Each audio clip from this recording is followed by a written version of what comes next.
আমরা এমন একটি বাংলাদেশ দেখতে চাই যেখানে কারো কোনো কিছু দাবি করা লাগবে না। মন্দির, মসজিদ, মঠ, গির্জা পাহারা দেওয়া লাগবে না।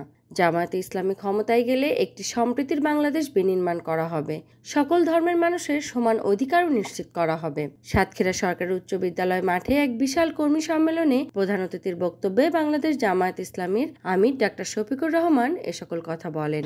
আমরা এমন একটি বাংলাদেশ গঠন করতে চাই যেখানে মানুষকে তার শিক্ষা কিংবা কাজের ধরন দেখে মর্যাদা দেওয়া হবে না, বরঞ্চ প্রত্যেকটা মানুষকে আশরাফুল মাখলুকাত হিসেবে মর্যাদা দেওয়া হবে। তিনি আরো বলেন, বাংলাদেশ জামায়াত ইসলাম সরকার গঠন করলে নারীদের অধিকার নিশ্চিত হবে। আমরা এমন একটি বাংলাদেশ দেখতে চাই যেখানে বেকার থাকবে না, শিক্ষিত দুর্নীতিবাজ তৈরি হবে না, সার্টিফিকেট সর্বোচ্চ শিক্ষা ব্যবস্থা না করে কর্মমাধ্যম শিক্ষা ব্যবস্থা গড়ে তোলা হবে। যে দেশে আমাদের মা বোনেরা নিঃসংকোচে যেমন ঘরে সুরক্ষিত থাকবেন, কর্মস্থলেও সুরক্ষা পাবেন, রাস্তাঘাটেও সুরক্ষা পাবেন, তাদের দিকে কোনো খারাপ লোক চোখ তুলে তাকানোর কসরত পাবে না। তারা ইজ্জতের সাথে, মর্যাদার সাথে, তাদের দক্ষতা দিয়ে দেশের উন্নয়নে তারাও ভূমিকা রাখবে। Desk report, voice of tiger.